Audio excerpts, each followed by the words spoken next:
Oke, assalamualaikum warahmatullahi wabarakatuh. Balik lagi bersama Ibu. Kita akan membahas mengenai pembahasan soal UTS kemarin, yaitu soal UTS ujian tengah semester kelas 8 semester ganjil SMP Negeri 25 Medan. Bersama dengan Ibu, kembali lagi Ibu Lydia Rahmadani Daulae SPD. Sebelumnya kenalin dulu nih Ibu di sosial media Ibu di @widia_rdh_, di follow ya, dan Ibu akan fallback jika kalian ingin di fallback. Oke, langsung aja kita bahas soal-soal ujiannya karena banyak banget yang Ibu lihat salah paham ya. Jawabannya ada yang mendekati dengan benar, ada yang salah sama sekali, atau ada yang kebalik benar tapi jawabannya kebalik gitu loh.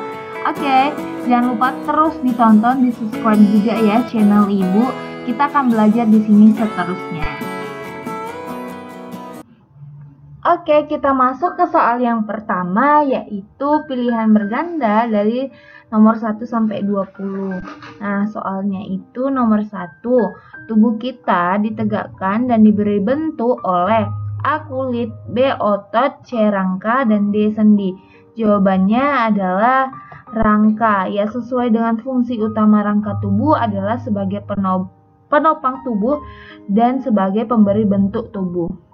Selanjutnya, nomor 2. Kelainan tulang belakang yang membengkok ke kanan atau ke kiri disebut A. Lordosis, B. Rakitis, C. Skoliosis, dan D. Kifosis. Jawabnya adalah skoliosis. Kenapa? Karena skoliosis ini adalah kelainan tulang belakang yang membengkok ke arah kanan atau kiri.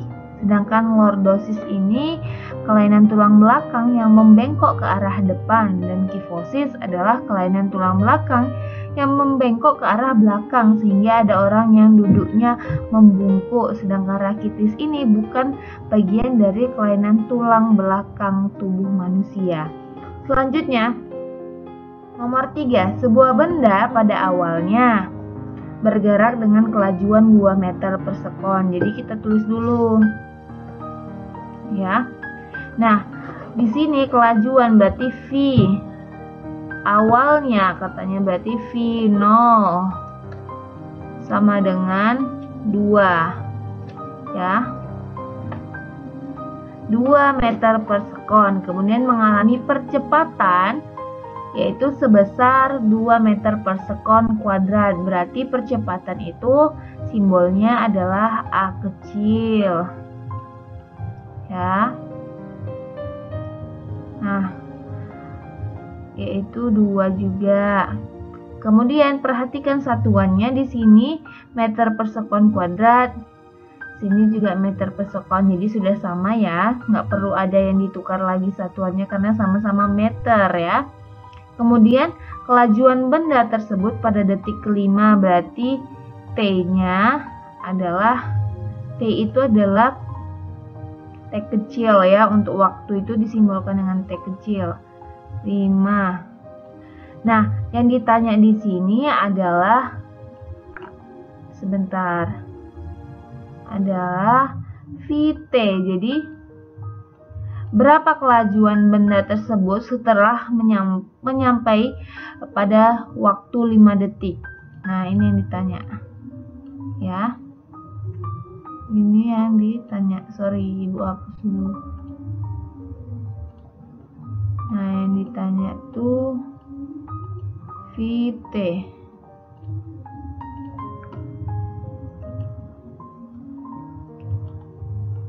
Oke, rumusnya sama dengan A VT ini ya, VT dikurang V0 per T. Jadi masukkanlah yang mau kita cari di sini adalah VT-nya ya. Ibu tandai dulu yang mau dicari di sini adalah VT ini ya. Ini yang mau dicari. Maka kita masukkan nilainya. A berapa? A itu 2 ya. A2,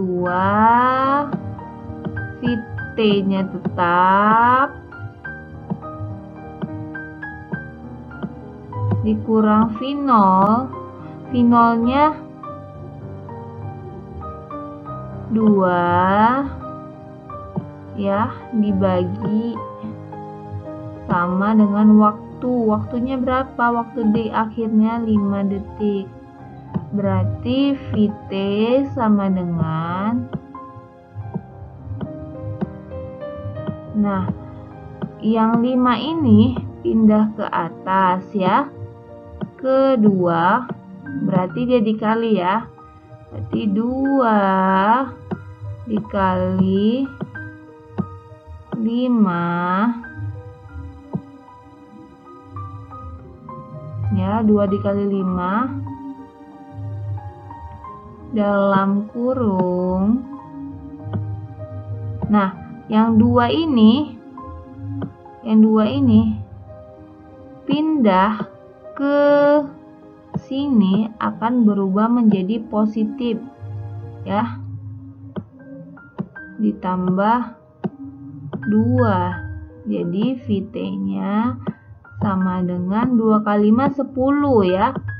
10 ditambah dengan 2 sama dengan 12. Ada jawabannya 12 meter per sekon. Ya, betul. Jawabannya D 12 meter per sekon. Nomor 4 ya. Soal nomor 4 di ujian, 3 gaya. Berarti ini resultannya F1-nya ada 20. F2-nya ada 10, F3-nya ada 30 Newton. Nah, nilainya semua gaya ini sudah diberitahu. Nah, yang kita fokusnya adalah arah gayanya ya. Kalau resultan kita fokus sama arah gaya. F1 ke kanan ya, sebesar 20 Newton. Nah, ini kita buat gaya. F1-nya ini F1 ya. Nah, kemudian ke kanan katanya F2-nya ke arah kanan juga. Nah, F2 ke arah kanan juga. Nah, F2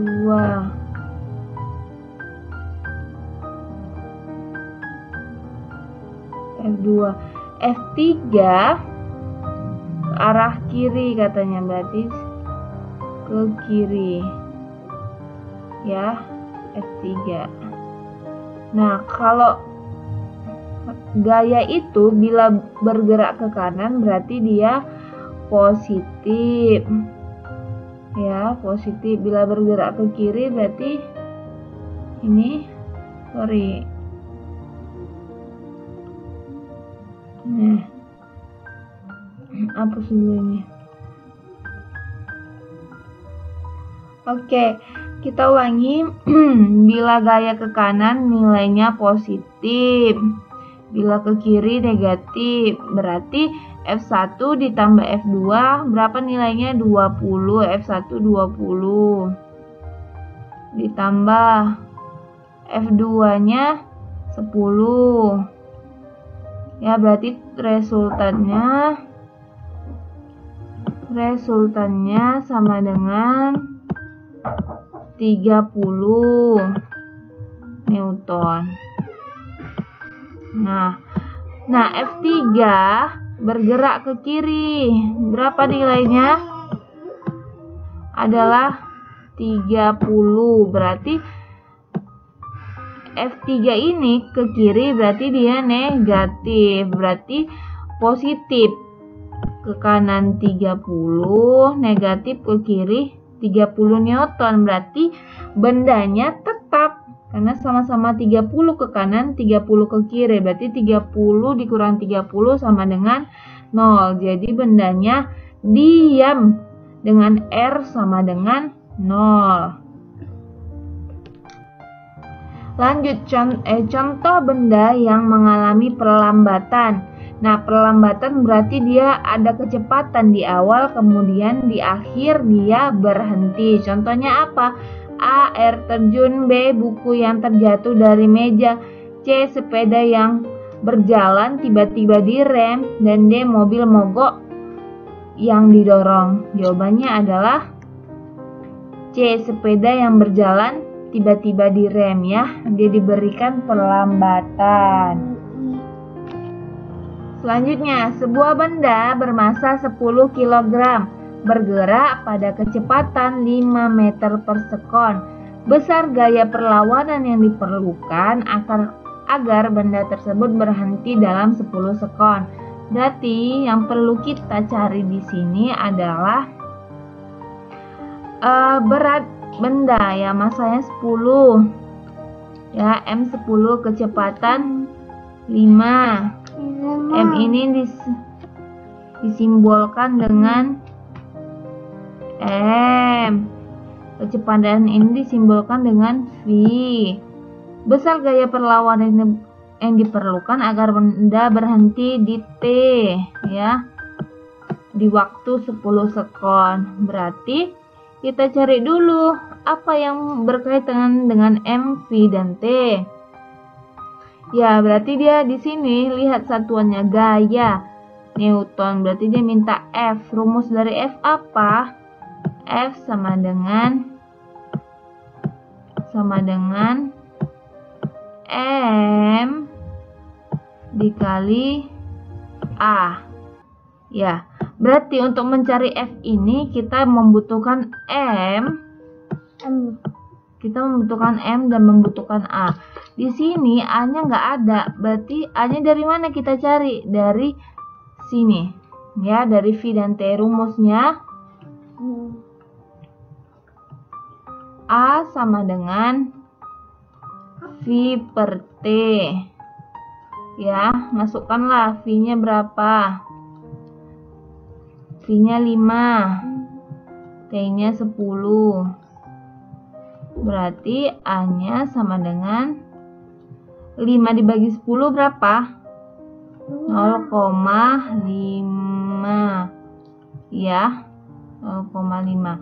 Jadi masukkanlah nilai A ini ke rumus gaya ini, berarti sama dengan 10 dikali 0,5. Jadi hasilnya 5. Betul nggak? Ya, nilainya 5. Soal nomor 7. Perhatikan gambar perpindahan benda di bawah ini. Maka besar usaha yang dilakukan. Nah, usaha itu kan simbolnya ya W kan? W. Rumusnya W sama dengan F. F ini adalah gaya dikali dengan S. S ini adalah jarak. Nah, di sini S-nya ada 50. F-nya ada 200 nih. Nah, maka masukkan aja 200 dikali 50 berapa? 100 joule. Jadi usaha yang dilakukan untuk memindahkan box ini atau benda ini adalah 100 joule. Soal nomor 8. Bagian tubuh manusia berikut yang bekerja berdasarkan prinsip pesawat sederhana. Nah, kita ingat-ingat kembali prinsip pesawat sederhana. Pesawat sederhana ada 3 ya. Tuas, pengungkit, ya, bidang miring, dan katrol. Nah, kita lihat di sini di mana? A. Lengan atas dan bawah. B. Leher dan kepala. C. Dada dan perut. D. Kaki dan telapak kaki. Kecuali berarti yang bukan. Di sini jawabannya adalah C. Dada dan perut. Lengan atas dan bawah ini kan masuk ke tuas pengungkit. Leher dan kepala juga masuk ke tuas pengungkit. kaki dan telapak kaki juga masuk ke tuas pengungkit yang ada di video kemarin yang Ibu share itu mengenai tuas dan pengungkit dan aplikasinya pada tubuh manusia. Ada tuas pengungkit jenis pertama, kedua, dan ketiga. Nomor 9, perhatikan gambar di bawah ini. Ini adalah batu ya, yang diletakkan di atas papan yang diberi tumpuan segitiga ya. Ditanya di sini adalah F ya. F atau gaya yang diberikan seseorang untuk dapat mengangkat batu ini. Nah, rumusnya apa? Rumusnya W per F sama dengan, ini sama dengan ya, sama dengan LK. LK itu adalah lengan kuasa, artinya ini ya, bagian tongkat atau kayu yang diberikan gaya oleh manusia per LB ya. LB ini bagian sini ya, kayu ini yang mendekati beban yang diangkat ya. Nah, W di sini adalah bukan usaha ya, ini W kecil ya. Ibu salah tulis W kecil. W kecil itu adalah berat dengan rumus ya, massa dikali gravitasi. Gravitasi bumi adalah 10 ya, meter per sekon kuadrat. Berarti ini W dari benda ini kita hitung dulu beratnya berapa. Rumusnya adalah ini ya, M dikali G. M-nya berapa di sini? 90 ya. Masukkanlah nilainya 90. Gravitasi bumi nilainya 10 ya. Berarti beratnya di sini adalah 900 ya. 900. Nah, setelah udah dapat nilai berat dari batu ini, maka masukkanlah ke rumus yang ini, W per F sama dengan LK per LB. Ya, W-nya yang dicari sini kan F ya kan, yang dicari di sini F. Berarti W-nya masukkanlah nilainya 900 ya. 900 dibagi dengan F. F yang dicari berarti masukkanlah simbol dari gaya ini. Sama dengan LK-nya berapa? 3 meter. 3 ya. LB-nya berapa? 1 ya. Berarti kali silang dia ini, kali silangnya, kali silang F dikali 3, kemudian 1 dikali 900. Berarti kalau dikali silang F ya dikali dengan 3 sama dengan 900 dikali 1 ya, nggak usah ibu buat kali 1 karena 900 kali 1 sudah 900.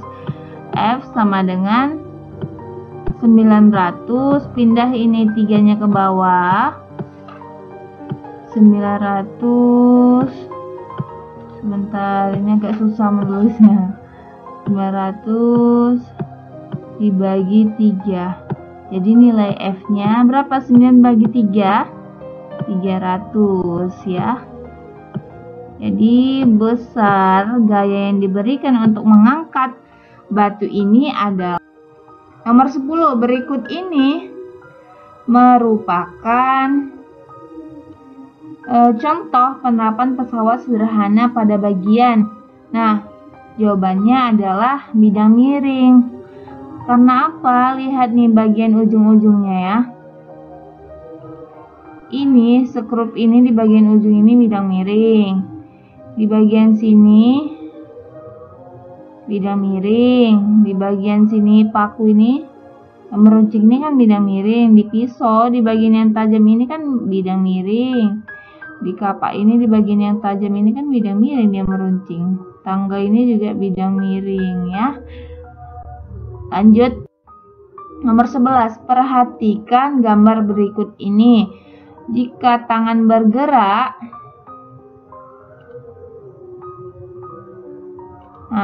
jika tangan bergerak ke atas, bagian yang menunjukkan titik tumpu adalah, ingat, tuas pengungkit 1, 2, dan 3.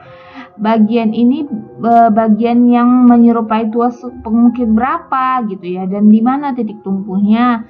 Jawabannya adalah di 2 ini ya, di nomor 2 titik tumpu. Jadi titik tumpunya di sini. Yang di 1 ini adalah titik di mana memberikan kuasa ya dari otot, dan di sini adalah lengan beban, ini lengan kuasa, dan ini bebannya. Hampir sama tadi soal yang tadi mengangkat batu itu ya. Nomor 12, tumbuhan tersusun dari organ-organ. Ya sudah tahu lah, ini udah masuk ya. Secara umum akar, batang, dan daun. Nomor 13, bagian yang berfungsi sebagai organ reproduksi generatif ditunjukkan oleh huruf generatif di sini, berarti terjadi reproduksi atau perkembangbiakan secara seksual ya, yaitu ada di bagian ini ya, A, bagian A. Ini ada bunga yang terdapat di sana, serbuk sari ya, yang dilakukan oleh benang sari dan putik ya, penyerbukan itu. Lanjut. Nomor 14, bagian batang yang merupakan tempat melekatnya daun ya. Melekatnya daun, jawabannya adalah buku. Nah, Ibu gambar misalnya sini ada batang, sini ada ruas-ruasnya ya. Kemudian di sini ada cabang dari batang itu. Kemudian nah, ini juga ada cabangnya. Ini. Nah, bagian ini disebut dengan ruas ya. Bagian yang melekatnya ranting pohon ini disebut dengan buku. Ya, bagian-bagian yang ininya buku. Antara buku 1 dengan buku 2 ini disebut dengan ruas ya.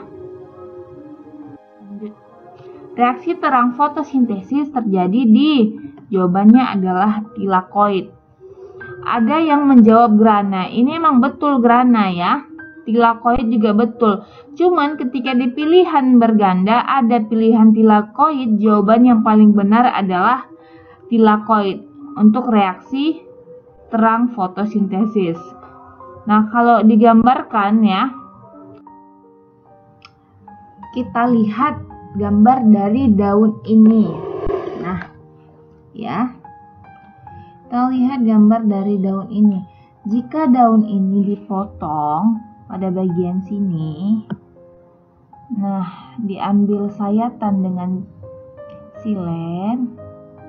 Nah, hasilnya akan menunjukkan secara struktur daunnya seperti ini ya. Nah, dapat dilihat bahwa bagian yang ini disebut dengan kutikula. Kemudian bagian yang ini, yang panjang ini epidermis bagian atas ya. Kemudian pada bagian sel yang memanjang ini berbentuk persegi panjang ya. Ini namanya adalah jaringan palisade. Nah, pada jaringan inilah nanti di dalamnya terdapat yang namanya kloroplas. Di dalam kloroplas itu terdapat klorofil atau zat hijau daun. Nah, di bagian situlah akan terjadi yang namanya proses fotosintesis. Nah, sebelum itu Ibu jelaskan juga yang ini. Ini adalah jaringan spons atau bunga karang. Dan yang ini paling bawah ini adalah epidermis bawah, dan bawah ini kutikula juga yang coklat ini. Kemudian di antara epidermis ini ada yang namanya stomata ya. Stomata ini untuk terjadi celah pertukaran gas ya antara CO2 dan O2 di dalam tumbuhan. ya. Kemudian yang di bagian sini ini semua adalah pembuluh angkut, ya. Pembuluh angkut itu terdiri dari xilem, yang bagian ungu ini xilem, berfungsi mengangkut air dan mineral dari dalam tanah menuju daun. Kemudian floem ini berfungsi untuk menyebarkan hasil dari fotosintesis ke seluruh tubuh tumbuhan, ya. Jadi kita fokusnya ini adalah kepada sel palisade ini, ya, yang dimana di dalamnya terdapat kloroplas. Nah, jika dilihat lagi nih dari sel palisade ini diambil di bagian dalamnya, diperbesar lagi, dilihat terdapatlah ini kloroplas ini atau zat hijau daun itu. Nah, ada bagian-bagiannya rupanya. Ternyata fotosintesis itu secara umum terjadi di mana? Di palisade. Lebih khusus lagi, oh tidak ya. Pertama yang secara umum, fotosintesis terjadi di daun.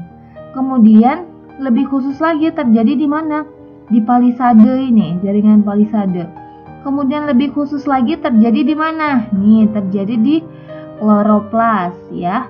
Lebih khusus lagi ternyata terjadi di grana. Nah, grana ini dia gabungan dari koin-koin ini, ya. Inilah namanya grana. Sedangkan satu koin ini dinamakan tilakoid, ya. Tilakoid. Kemudian pembungkus yang membungkus keping logam ini, ya, ini kita ibaratkan logamnya.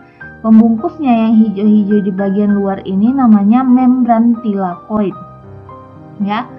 Kemudian penghubung antara grana satu ke grana yang lain itu dinamakan lamela. Kemudian, nah, bagian yang kosong, ruang-ruang yang kosong di kloroplas ini, ya, ruang-ruang ini dinamakan dengan stroma, ya. Jadi, proses fotosintesis terjadi di daun, lebih khusus terjadi di palisade, lebih khusus terjadi di kloroplas, lebih khusus lagi terjadi di grana, kumpulan dari tilakoid, ya. Lebih khusus lagi terjadi di satu keping tilakoid ini. Bila ada lebih khusus lagi terjadi di membran tilakoid, di permukaan dari tilakoid ini, di permukaannya.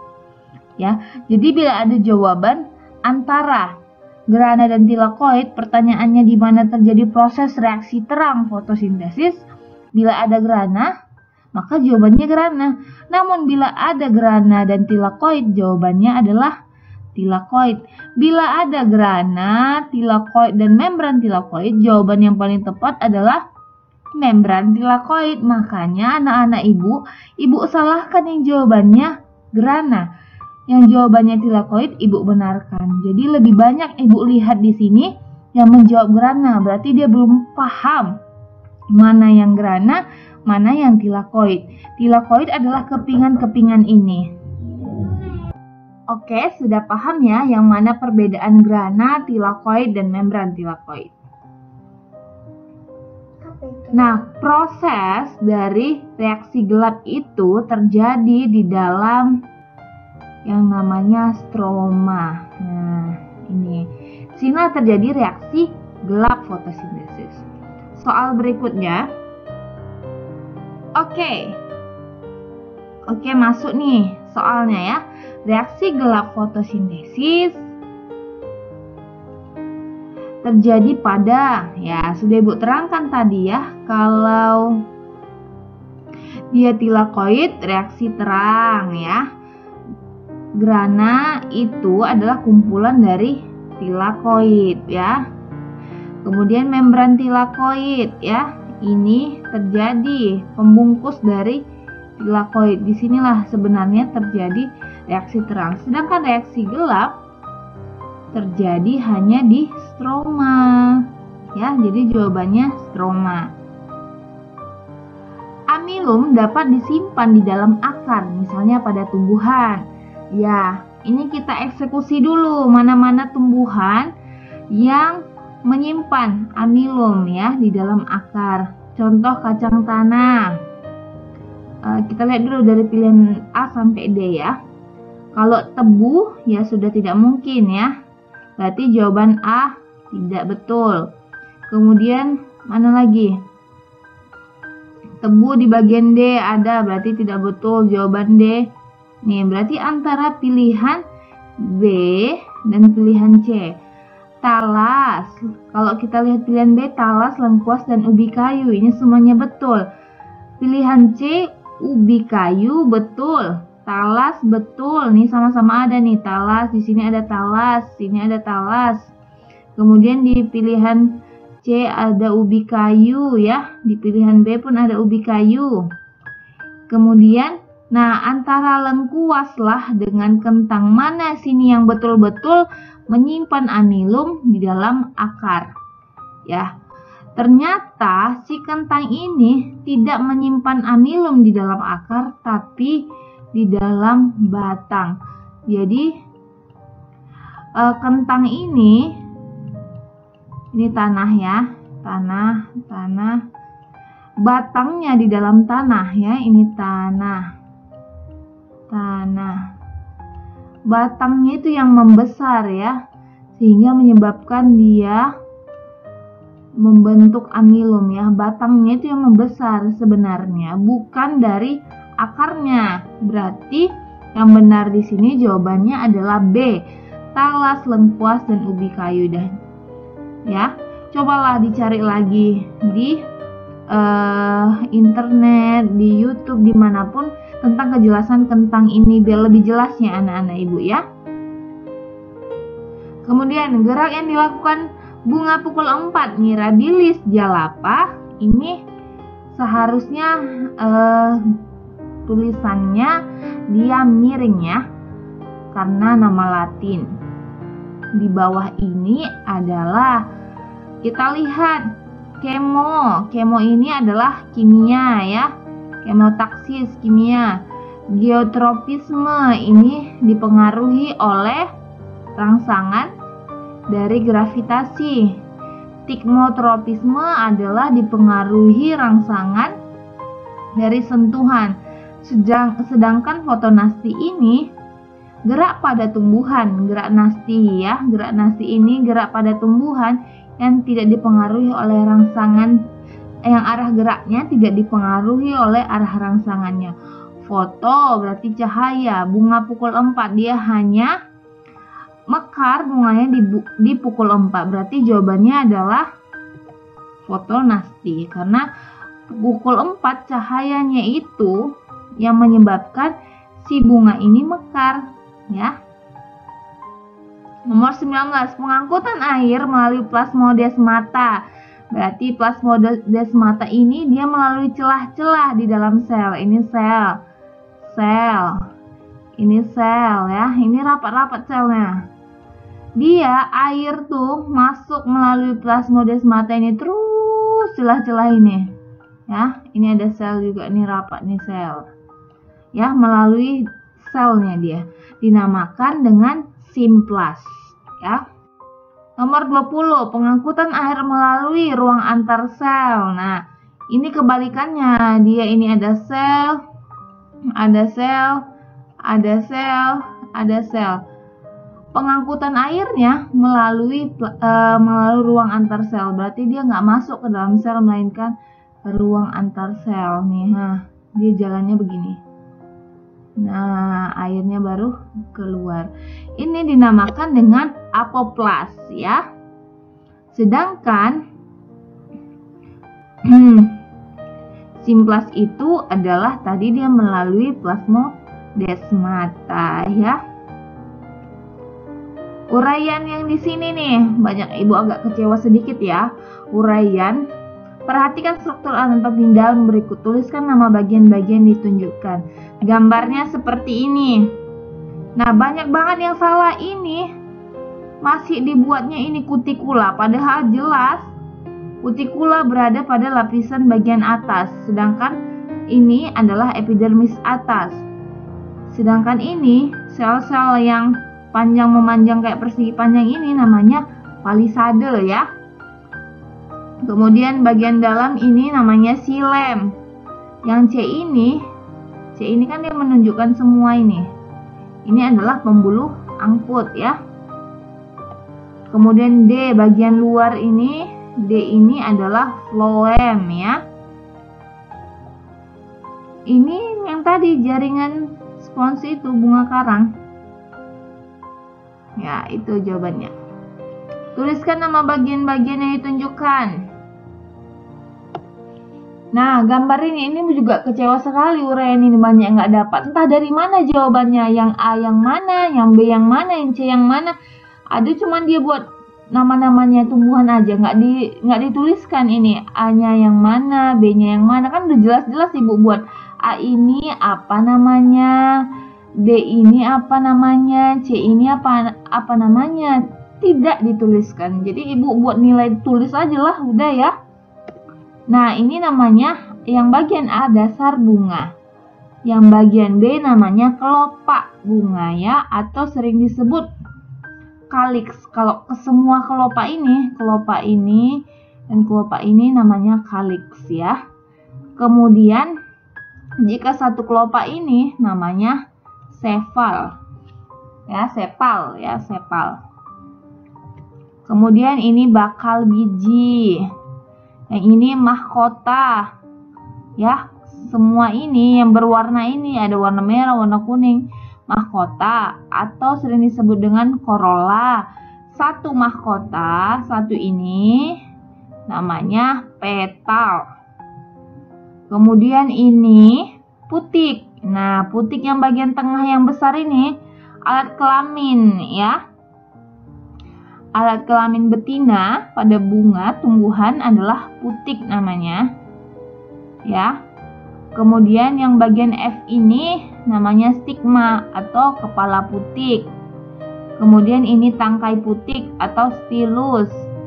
Kemudian ini ovari atau calon buah ya, bakal buah. Bedakan bakal buah dengan bakal biji ya. Ini bakal biji, yang di dalam ini bakal biji. Yang di luar inilah bakal buah ya. Kemudian yang I ini benang sari atau stamen. Yang J ini adalah anter, kepala benang sari. Yang K ini adalah tangkai sari atau filamen.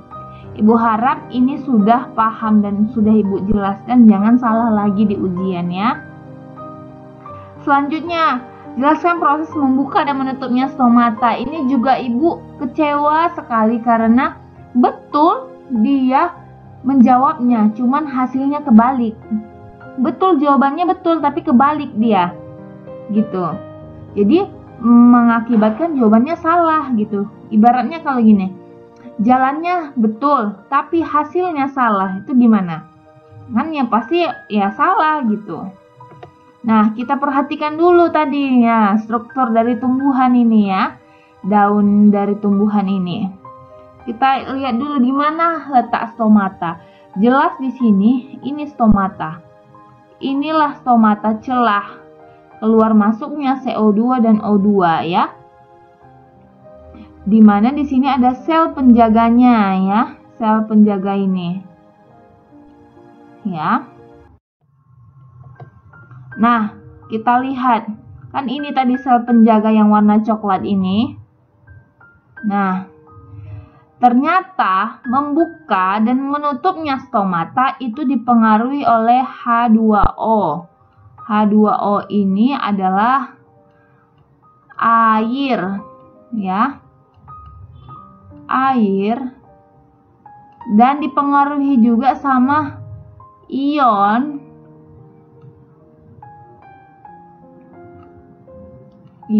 K. Ion K ini adalah ion kalium. Ya, ini dia. Kita lihat, inilah ion kalium. Ini H2O, air disimbolkan ya. Kalium disimbolkan dengan titik merah ini. Kemudian H2O inilah air yang biru-biru ini ya. Nah, ketika bagaimana proses membuka stomata. Nah, stomata opening. Nah, saat membuka stomata, kita bisa lihat air masuk dari sel-sel di luar, di sekeliling sel penjaga ini. Ini kan sel penjaganya nih, ntar ya. Inilah sel penjaganya ini. Nih, masuk air ke dalam. Karena apa? Ini H2O masuk ke dalam. Ibu pakai laser point ya. H2O masuk ke dalam. Ini masuk ke dalam. Disebabkan apa? Ion kalium yang merah-merah ini di dalam sel penjaga ini dia bertambah, ya, menyebabkan air ini masuk ke dalam. Nah, air ini masuk ke dalam sel penjaga menyebabkan sel penjaga ini menggelembung sehingga terbukalah ini stomata ini, ya.